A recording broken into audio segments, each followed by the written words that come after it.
El Callejón del Muerto. Esta antigua leyenda nos remonta a la ciudad de Manila, en las Islas Filipinas, que se encontraban en la ruta de la seda, procedente de la lejana China y con destino a la Nueva España. En aquella ciudad había un caballero de nombre Don Benito Aguilar y de la Cerda, quien vivía en forma desahogada en ese sitio, pero un día y para su mal, su fortuna cambió, de un momento a otro, y además su mujer murió en forma repentina de desconocido mal. Dice el dicho que bienaventuradas las desgracias cuando vienen solas, porque no le aconteció así a este noble caballero, pues aparte de la desgracia de la viudez, le vino también una enfermedad que lo fue consumiendo hasta dejarlo flaco y pálido. Todavía para remate de su mala suerte, don Benito se había convertido en fiador de un conocido amigo de él y este sujeto se dio a la fuga, dejando al pobre de don Benito, con la obligación de pagar lo que el sinvergüenza no pagó. Como don Benito atravesaba una difícil situación económica en ese momento, no tuvo dinero para pagar dicha deuda y hasta a la cárcel fue a parar. Esto quebrantó aún más su precaria salud, caminando a la vejez con una prisa enorme. Afortunadamente era hombre influyente y esto le valió para poder salir de prisión, tratando de seguir adelante con sus negocios, pero estos infortunadamente no marchaban bien. Don Benito había procreado con la difunta esposa un hijo ya joven de nombre Gerardo, por el que estaba muy preocupado por su futuro, pues ya se sentía enfermo y viejo y realmente no tenía mucho que dejarle a su querido hijo. Toda esta causa de preocupaciones, quiérase o no, iban deteriorando aún más la salud de don Benito, no dormía y poco era lo que comía. Pero dice un dicho que en la vida más vale amistad que dinero, y para la suerte de don Benito se cumplió, pues un buen amigo de él, comerciante en especies también, le facilitó a crédito diversas mercancías que venían de China y que bien podía vender a magnífico precio en la Nueva España. El amor tan grande que tenía este noble caballero hacia su hijo Gerardo, le hizo cobrar ánimos y se decidió a embarcarse en la nave que se dirigía con destino a la Nueva España, dejando atrás en Manila la mala suerte que lo había acompañado últimamente. Ya establecido en la Ciudad de México, su suerte cambió repentinamente, pues colocó las mercancías a buen precio y obtuvo por dicho negocio buenas utilidades que le permitieron establecerse en definitiva en la Ciudad de México.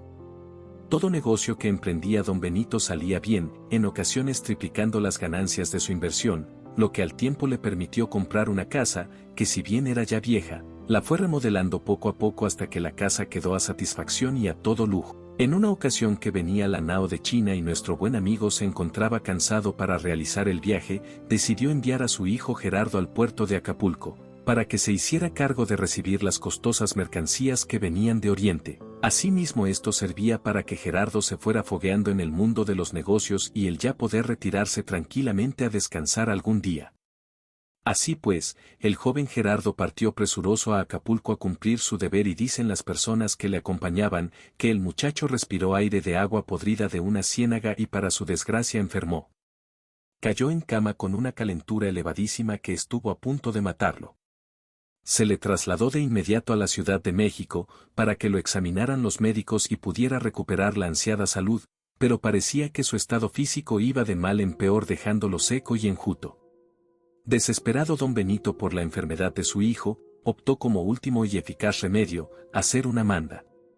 Acudió el angustiado padre a catedral e hincado ante el milagroso Cristo de los Conquistadores, le ofreció, aparte de las oraciones, llevar 2 ramos de flores fundidas en plata, con sus recipientes del mismo argentífero metal y ofreció también, a la Santísima Virgen de Guadalupe, llevarle en penitencia un recipiente de plata, para que ardiera un cirio grande durante todo el año en que él ofrecía la manda. Se realizó el milagro y el joven Gerardo mejoró su salud notablemente, hasta que ya pasados los días se encontraba perfectamente bien y por fin fue regresando paulatinamente a sus actividades habituales, pues ya de la enfermedad ni se acordaba. Pasó el tiempo y desgraciadamente don Benito por tener la mente ocupada en sus negocios y en triplicar las ganancias que le dejaba la importación de mercancías procedentes de la lejana China, se olvidó de cumplir su ofrecimiento al Cristo de los Conquistadores y la manda que había ofrecido a la Santísima Virgen de Guadalupe. Su vida transcurría en realizar negocio tras negocio y en sus ratos de ocio, pues no le faltaba alguna invitación para acudir a fiestas, banquetes o tertulias, por lo que conforme el tiempo pasaba, se iba hundiendo más y más en el olvido la promesa que él había hecho para que su hijo sanara. Un hermano de la Orden de San Francisco, hombre humilde, prudente y sabio, quien cada día que transcurría de su vida, iba creciendo en espíritu, aumentando las riquezas del alma y que don Benito contaba con su amistad. Le recordaba constantemente que debía cumplir con el ofrecimiento hecho y que no lo dejara en el olvido. Incontables fueron las ocasiones en que el piadoso fraile le recordó a don Benito la obligación que debía de cumplir, pero este hombre se encontraba tan sumido en sus preocupaciones, que iba dejando para después la manda ofrecida. Una ocasión venía el buen fraile de regreso del santuario de Guadalupe, acompañado de otros hermanos de hábito, cuando vio pasar por el camino y con dirección a la villa de Guadalupe, a don Benito, quien por cierto se veía sumamente fatigado, quizá por el enorme esfuerzo o por el agobiante calor que hacía esa mañana de verano, pero lo cierto es que el hombre llevaba cargando un enorme candelero de plata, mismo que soportaba sobre su hombro para hacer menor el esfuerzo. Ahí va don Benito Aguilar y de la Cerda, a pagar la manda que debía a la Santísima Virgen de Guadalupe, afirmó el piadoso fraile. Apenas puede con ese candelero, vaya que va bañado en copioso sudor, por fin, enhorabuena, cumplió con su promesa que tanto le había yo insistido que llevara a cabo. Había buena voluntad en don Benito de cumplir lo prometido, pero mala memoria para hacerlo. Hoy en la tarde, voy a darle mi más cordial felicitación por haber saldado su deuda. Así lo hizo el buen fraile. Por la tarde se trasladó a casa de don Benito, para comentarle que le había visto pasar con rumbo al santuario de la Guadalupana, llevando en hombros el enorme candelabro de plata, y al entrar en la casa quedó atónito ante lo que sus ojos veían. Estaba tendido el cadáver de don Benito en el suelo y alrededor de su inerte cuerpo, 4 cirios encendidos. Resulta que don Benito había fallecido la noche anterior en su cama y no amaneció para irse de viaje a la ciudad de Puebla. Su criado había acudido a despertarlo muy de madrugada y ya lo encontró muerto. No cabe duda que el viaje que emprendió don Benito fue al otro mundo, pero antes de partir, tuvo que cumplir con la manda ofrecida, pues lo que se ofrece a Dios en esta vida, hay que cumplirlo cabalmente. El hermano franciscano, incrédulo aún, se hincó ante el cuerpo de su amigo y rezó mucho por él, para darle gracias a Dios que le había permitido cumplir con lo ofrecido y por su eterno descanso.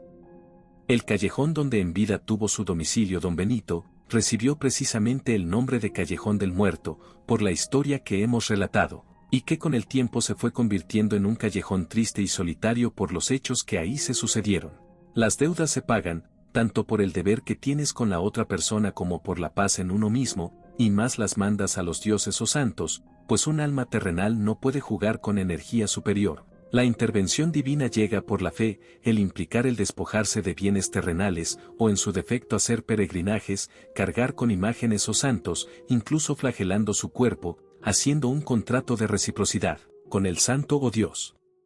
Benditos los malaventurados que aún en la oscuridad, buscan la luz.